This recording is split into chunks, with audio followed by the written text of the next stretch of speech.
Eh bien, je suis le capitaine du Nexus 6. Nexus 6, c'est une chaîne YouTube qui parle de science-fiction.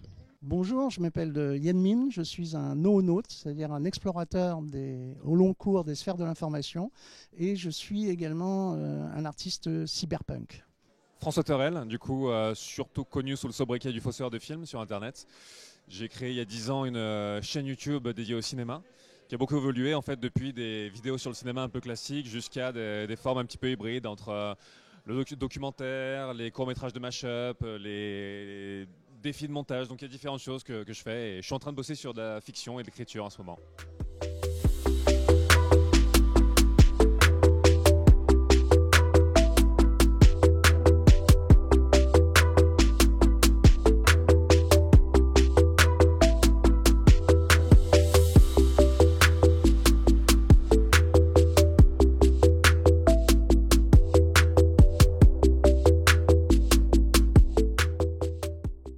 Septième fois que je viens. C'est super. Non, j'aime beaucoup cet événement. Ça, d'ailleurs, les Intergalactiques de Lyon, ça a été le premier événement qui nous a invités quand la chaîne a commencé. Donc on est toujours ravis d'être là. C'est un peu la famille maintenant. Voilà. Donc c'est toujours agréable. L'organisation, l'organisation des intergalactiques est géniale, adorable, très sympa, et pour l'instant, j'ai rien à dire, rien à critiquer. Je suis très content d'être invité et de passer du temps dans cette espèce de NoScaf, parce que les intergalactiques, c'est un NoScaf, c'est un vaisseau d'exploration du cyberespace. Et donc, c'est un super bâtiment suréquipé avec. Le défaut, c'est que je voudrais être partout à la fois, tellement il y a des endroits intéressants où il y a des grands explorateurs. Comme c'est un NoScaf, à chaque étage, on croise des grands explorateurs de la cybersphère, de la science-fiction, et c'est passionnant, quoi. Et surtout, je rencontre tous les copains. Ça se passe nickel. Absolument nickel. Non, il y a ce côté, pour moi, c'est un rituel, les intergalactiques. Il y a un côté familial qui se ressent ici. C'est comme on organise un festival de vidéastes à Avignon qui s'appelle Frames. Et c'est pareil, on a très à cœur de garder ce côté familial. Et c'est un truc que je retrouve vraiment aux intergalactiques. Toute l'équipe, ça fait plaisir de les retrouver chaque année. Les réguliers aussi, chez les invités. Il y a un truc vraiment qui fait chaud au cœur de venir. J'adore les petits déjeuners aux intergalactiques parce qu'on se retrouve tous, on est là avec le café, on est content d'être là, ça bouge pas. Il y a un truc qui est. Enfin, ça bouge, et sans bouger justement parce qu'il y a une sorte de renouvellement dans l'immobilité. Mais non, ça fait super plaisir.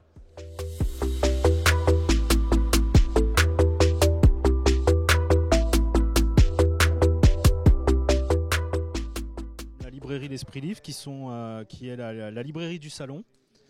Voilà, donc on accueille avec plaisir tous les auteurs. On participe aussi un peu à la programmation en recommandant des auteurs qu'on a appréciés particulièrement. Il y en a quelques-uns aujourd'hui, enfin ce week-end. Et donc voilà, on est présent avec une sélection d'ouvrages dans les thématiques du salon et sur différents formats, que ce soit les romans, les essais ou la bande dessinée. Voilà. Donc j'écris sous le nom de Plume Léa Farizen. J'ai écrit diverses choses, poésie, philosophie, mais plus récemment plutôt du roman. Mon premier roman qui n'est pas ici, c'était une dystopie post-apocalyptique, Grand Centre. Mon second roman s'appelle La Marche du Levant. C'est l'histoire d'une terre, notre terre, qui met 300 ans pour accomplir un jour. On suit le salon depuis des années, alors on est des grands fans du salon. Les Intergalactiques, c'est vraiment une super occasion pour rencontrer sur Lyon des auteurs de la sphère science-fiction imaginaire. Donc ça, c'est un énorme plaisir. Dans la librairie, on suit particulièrement ces ouvrages-là et ces auteurs-là. Donc pour nous, c'est presque c'est un petit cadeau, quoi. Voilà.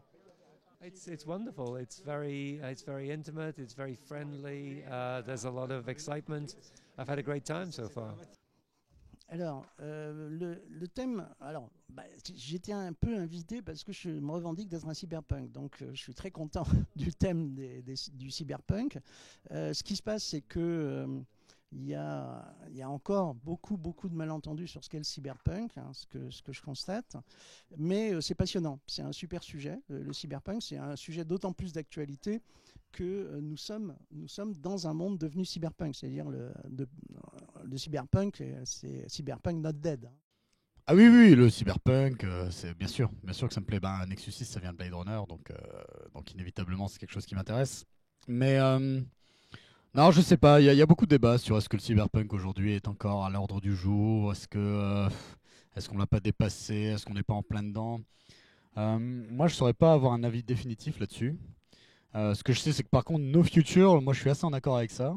Ça m'inspire un truc. De toute façon, No Future, c'était l'emblème punk, le punchline punk, mais qui reste aujourd'hui d'actualité, mais différemment. Du coup, c'est quelque chose issu du passé, mais qui a une résonance dans le passé et dans le futur très forte, par rapport au cyberpunk notamment, et par rapport à des formes de science-fiction qui continuent à avoir une grande pertinence aujourd'hui. On tourne souvent un peu autour du même sujet, mais on peut l'aborder de différentes façons, et il le prouve cette année avec ce cyberpunk et ce No Future. Avant, on avait abordé le thème de l'autre, l'écologie. Enfin, à chaque fois, et finalement, c'est un grand questionnement qu'on retrouve dans les textes d'ailleurs des auteurs.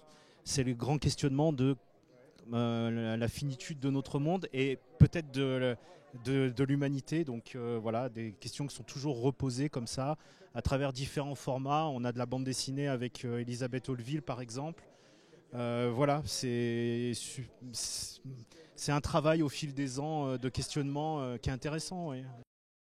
You can't really find that prospect attractive, but it is definitely compelling and interesting, I think. I think we're definitely living through a time when the future seems precarious and hard to imagine, hard to predict. Nos futurs, j'ai envie de dire, c'est un petit peu d'actualité en ce moment. C'est vrai qu'avec les nuages qui s'amoncellent au-dessus de nos têtes, je crois qu'on est tous un petit peu plus ou moins préoccupés quand même par ce qui se passe. Je crois que je rencontre pas beaucoup de gens aujourd'hui qui sont foncièrement optimistes pour les années à venir. Donc ouais, je trouve que c'est un thème intéressant, et je pense que c'est bien aussi parfois dans un monde où il y a une espèce d'injonction permanente à prétendre qu'on est heureux, que tout va bien, qu'on a fait une super tarte sur Facebook. Je trouve ça bien aussi parfois de pouvoir dire non, ça va pas. Et je suis inquiet et je ne suis pas satisfait de la société telle qu'elle est aujourd'hui, donc très bien. Ah, j'en suis. Alors d'abord, je suis une fan de cyberpunk depuis très très très longtemps, parce que je suis d'une génération qui a pu lire les bouquins à l'époque. Et No Future, on vit une période où je me demande s'il y a un futur, pour les prochaines générations surtout. Je suis content de ne pas avoir fait d'enfants parce que je ne veux pas léguer ce monde à quiconque. Parce que justement, quel avenir nous attend ?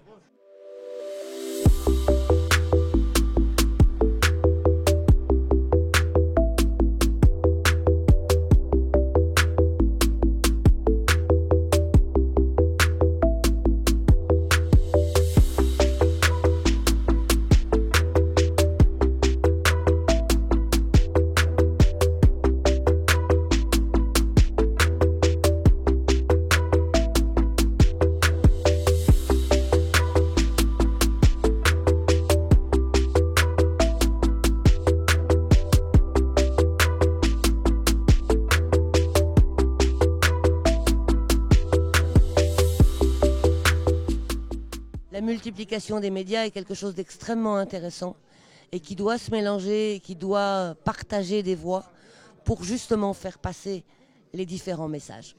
Ah oui, parce que les différents formats et les différents médiums sont qu'une manière d'exprimer une créativité qui est une source qui est la même à la base. Du coup, que ce soit de l'image animée, du texte, de l'image fixe, on est sur l'expression en fait d'un imaginaire et de faire voyager. C'est ça qui réunit tout le monde, c'est qu'il y a... Et en fait, cette séparation entre les médias, c'est une question que je me suis jamais posée en étant ici. C'est une question qui a jamais été soulevée dans l'espèce d'ambiance et d'énergie qu'il y a ici. Parce que tout ça semble cohérent. Il y a ce même amour de la création et de l'imaginaire qui est là, quelles que soient les formes qui prennent. Et il y a quelque chose de finalement très très cohérent avec tous ces univers de science-fiction qui se côtoient et qui parlent le même langage, même s'ils ne font pas partie du même médium. Ah oui, complètement, oui, bien sûr. Oui. Je pense qu'il y a des passerelles entre les arts et ça serait dommage de pas en profiter. D'autant que dans le domaine de l'imaginaire, on voit bien que les passerelles entre bande dessinée, littérature et cinéma, elles sont permanentes. Il y a des livres qui sont adaptés à l'écran. Il y a parfois même aujourd'hui des livres qui sont écrits suite à un jeu vidéo. Donc bien sûr, ces passerelles elles existent et je trouve ça très bien. Marshall McLuhan was right when he said the medium is the message. Science fiction takes many, many different forms, and I think the medium that you work in definitely affects the finished product. C'est un gros NOSCAF, c'est-à-dire un énorme vaisseau d'exploration du cyberespace et d'un cyberespace dédié.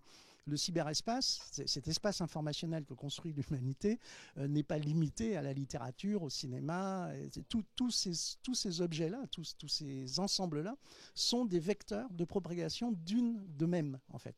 En fait, ce lieu est un lieu qui permet aux mèmes de se propager. Et tu vas retrouver les mêmes mèmes dans la littérature, comme dans la peinture, comme dans les romans, etc. C'est-à-dire chaque artiste est un explorateur qui en fait capte les mèmes, de la mémétique de Richard Dawkins, et va les retransformer et les repropager. Plus il y aura de vecteurs mémétiques présents dans un espace, et plus l'esprit du visiteur, comme des participants, va être enrichi par la quantité extraordinaire de mèmes spécifiques qui viennent depuis et qui sont en plus souvent issus des origines de l'humanité. C'est-à-dire qu'on va retrouver, par exemple, la créature artificielle existe dans la plus ancienne mythologie dont on a une trace écrite, qui est la mythologie mésopotamienne. Et dans cette mythologie, l'humain est une créature artificielle créée par les dieux pour travailler à leur place. Et les dieux nous ont rendus mortels pour que nous n'entrions jamais en concurrence avec eux. Ces thèmes-là sont omniprésents, sous une forme ou une autre, dans la science-fiction, qu'elle soit littéraire, cinématographique ou autre. Et donc, il est normal qu'il y ait une transversalité au sein d'un festival comme celui-là, où ces mêmes vont d'ailleurs se compléter, c'est-à-dire qu'ils vivent leur vie. Ne serait-ce que juste une rencontre entre artistes, entre auteurs, nous a permis d'échanger à un assez haut niveau de mémétique, et donc d'enrichir notre propre réflexion, notre propre pensée. Dans l'univers du YouTube vulgaire, on a l'habitude de côtoyer des gens d'autres disciplines, d'autres univers, donc c'est pas quelque chose de nouveau. Mais en tout cas, dans le domaine de la science-fiction, c'est hyper pertinent puisque, tout comme dans la recherche scientifique, il faut que les différents métiers travaillent les uns avec les autres, la géologie avec la biologie, etc., par exemple. Et ben c'est pareil dans les univers de l'imaginaire, dans les univers de la création qui doivent communiquer et se répondre pour explorer les problématiques, les questions de la vie. Donc non, c'est hyper pertinent. Les tables rondes sont toujours très très intéressantes parce que outre la diversité des univers dans lesquels on évolue, il y a aussi des générations différentes, donc qui ont des points de vue différents là-dessus. Donc non, c'est top, c'est super.